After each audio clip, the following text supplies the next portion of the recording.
that my music heals. That's my number one goal always. I just really hope my music continues to heal. Hey, I'm Ava Max, and you're watching Billboard News.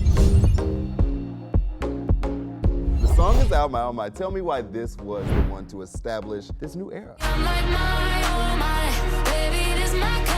I wanted to start this era with no heartbreak attached and no man attached to it, because this is the beginning, I feel like, of me. It almost feels like my first album coming out. That is a heavy statement, and what do you feel like this era or this new form of music is gonna say about the new you? I mean, for the first time, I'm really finding myself honing in on like healing. I mean, it's funny, we see like healing era all over like TikTok and Instagram. I really feel like this is everyone's healing era. And so I just wanted to release a record that made everyone feel incredible and have fun and just feel like they can just go out with their girlfriends or their guys and not think about anything relationship related and just be their best selves. I mean, you heard me, I already had it stuck in my head when you walked in. I'm like, 90s paparazzi. Like, the lyrics are so fun. So tell me, like, what was the inspiration? Was there a night you went out, or what helped you write those lyrics? First of all, thank you. I'm really excited you like the song. We never know, like, I feel like as artists, if the song, anyone's gonna like our songs, right? So when I put it out, I just really just let it out and just let it do its thing. And the response has been so beautiful. And I don't know, like, I'm just freaking out that people are loving it.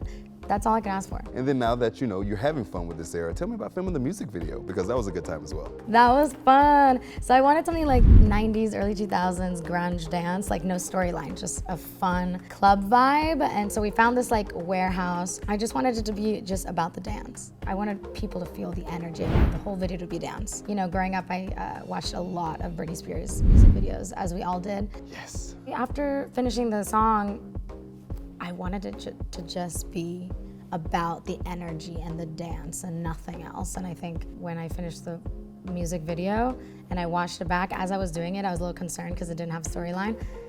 I really enjoyed it. Oh, we're definitely going to talk a little bit more about dancing and all of that. But I want to ask you too about your style, because you're always killing it. Do you feel like the kind of 90s vibe is also inspiring like where you're going fashion-wise? I feel like it depends on my mood when I wake up. I could be in all pink one morning or in all black. It depends on how I feel, but I am more of like a comfort first girl. So let's talk about more music that you've been putting out. Whatever got over 115 million streams.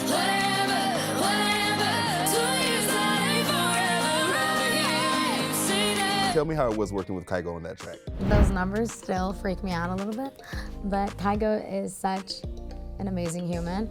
I've been wanting to work with Kygo for a few years now, so when he sent over the record, I freaked out. I was like, okay, you know what? I'm gonna try this out in the studio, and it worked out, and he's been amazing to work with. You're talking about Kygo, but you also work with David Guetta as well. So like, how is it to kind of like work with these massive dance artists, and is that where you kind of see your music going? I mean, I live moment to moment. I try not to overthink things, so when the opportunity presented itself, of course, I jumped to it. And especially like the past two, when I worked with Tiesto and David Guetta, it just felt right in the moment. I visualize a lot of things, but I'm not like going to force anything. Even when I'm making a song, I'm not going to be like, okay, it doesn't feel right now, but it might feel right tomorrow. No, if it doesn't feel right in the moment for me, I'm not gonna work on it, because I live on like, you know, that feeling, that first gut instinct. And I mean, that's so cool to me. You say it so casually, like when I work with Tiësto, you know, Tiësto, David Guetta, Kygo, these are massive dance artists. So when you've been able to have that in your career so far, is there a dance artist that you haven't worked with yet that might be on your list? Ooh, I haven't really thought about that. I mean, I love Bad Bunny and Balvin. Maybe go into a little bit of a Spanish genre more. I mean, I did do something with Pablo Alborán a few years back, and that was incredible, going to Spain and shooting that music video with him, and I just love the culture so much. So maybe I would love, yeah, a Spanish feature, to be honest. Spanish, Ava Max track. We're waiting on it. And then, so is dance, do you feel like your favorite genre? Is that the one that's always inspired you the most? Yes, for sure, because I love to dance. So I've danced since I was probably 7 or 8 years old. So if I can't dance to something, it's a little harder for me to put it out, because I want to enjoy it as well, you know? But obviously we have the emotional records, but I also make them dance. So I need to figure out now, like, all right, let's get a little vulnerable and maybe just sit on this, just sit with this one. Maybe later in the year I'll release something slower, maybe. But no, I mean, we love to see you dancing. Is that something that you think about when you're recording? Like, do you think about the stage, the choreography, and kind of like where you want to go with that? Always, every song I make, I visualize it first, and I'm like instantly seeing it or not.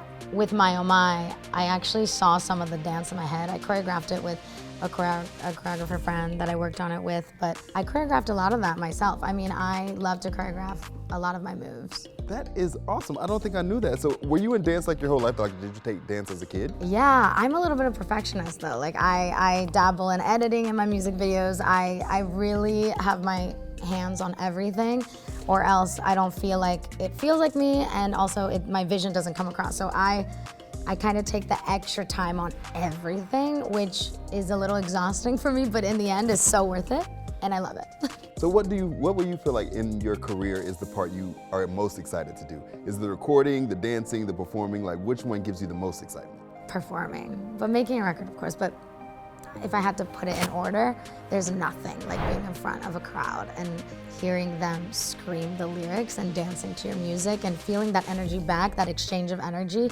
is just so exhilarating and incredible that I can't even express the feeling properly, because it's just so, it gives me life when I'm on stage. I feel like I'm gaining years to my life, which sounds crazy, but I feel like I'm also doing the same back, so it's like, beautiful experience. Oh, that is beautiful. And then of course with pop stars like yourself, I feel like a lot of times they're compared to other people. Like you have Tate McRae going through the Britney Spears comparisons right now. Yeah. But I feel like in some ways, I feel like you kind of escaped that. Do you feel like you've been compared to a lot of people, or are you in your own lane? I think none of us escape that, you know, as artists. I've been compared to a lot of people in the beginning, but I think it always falls off, you know, the consistency is everything. So if you stay consistent as an artist, like, honestly, if anyone's watching this and they're a new artist, just know that like that will fall off. You just have to keep going, and like the hardest thing to do, I think, is be consistent and keep going, but that's the most crucial thing. And I mean, you have been consistent, so who would you say are some of the artists that did inspire you to be who you are today? You were talking about Britney Spears, and that made me think about like, oh my God, I used to record every music video and learn choreography. So I'm glad to hear somebody else did that too. I mean, it wasn't just Britney Spears, it was Destiny's Child, then obviously like when Beyonce went and did her own stuff, like, I mean, it was everyone growing up in the late 90s, early 2000s. I was so inspired at the time. My eyes were glued on the screen, on the computer. And then you said, you know, you've been consistent. So since 2018, when you've kind of been like on the scene in such a big way, what do you think has changed the most about you? I'm a little bit more carefree, although growing up, I've always been like, whatever, I don't care what anyone thinks of me, and I'm kind of an out of the box. I was like that as a kid too, person, and in school, I didn't care what people thought, and I did weird things. But it's gotten to the point now where I'm just like, it's expanded to a place where like, I found myself, and also still I keep a bubble around me. I don't let negative comments get to me, and I think that's super important. Mental health is number one for me. Whatever I do, mental health is number one. And is that easy to do? Like, I can't imagine, like even like when you're avoiding comments or feedback on like an album or a post even. Nothing's easy, right? Everything takes work, it's a habit. I've been trying to change little things every day, so like maybe not read them every day, maybe give a little space with me and my phone, you know, a time limit, because it does get to me, I'm human, right? But I also am like, you know, people will talk bad because sometimes they want attention. And I look at it that way, and it helps me when I read something bad. Well, listen, I don't think you're gonna be hearing a lot of bad stuff because My Oh Mind's a bop, okay, girl? Now, let's talk about, like, let's rewind and go back to Sweet But Psycho. Oh, she's sweet but a psycho, a little bit psycho. Like, take me to that time period, and how did it feel when that song was like everywhere and you were like, oh wait, I did it. That was a crazy feeling. I remember being in this massive sprinter. I think I was in Finland. And yeah, it was. Why were you in Finland? Because the moment Sweet But Psycho took off, it went number one in a lot of countries in Europe first. So Sweden, Finland, Norway, it went number one, and I had to go over there, overseas. Actually, it was my first time going over to Europe. I had never traveled really Wow. I was a studio rat. I lived in the studio for like 10 years. But after that, I got to travel the world and see my fans and also promote my first song, Sweet But Psycho. And I think when I heard it for the first time, I was in the Sprinter, right, with everybody. I heard Sweet But Psycho on the radio for the first time, and I remember like crying because I was like, this isn't real. Like, I almost like, is it imposter syndrome? Or I felt like almost like it wasn't real. That is so cool. And did you feel that song was special? Like, did you know that was the one that represented you the best? Yes, because I am sometimes sweet and a little psycho. I think we all are. Yeah.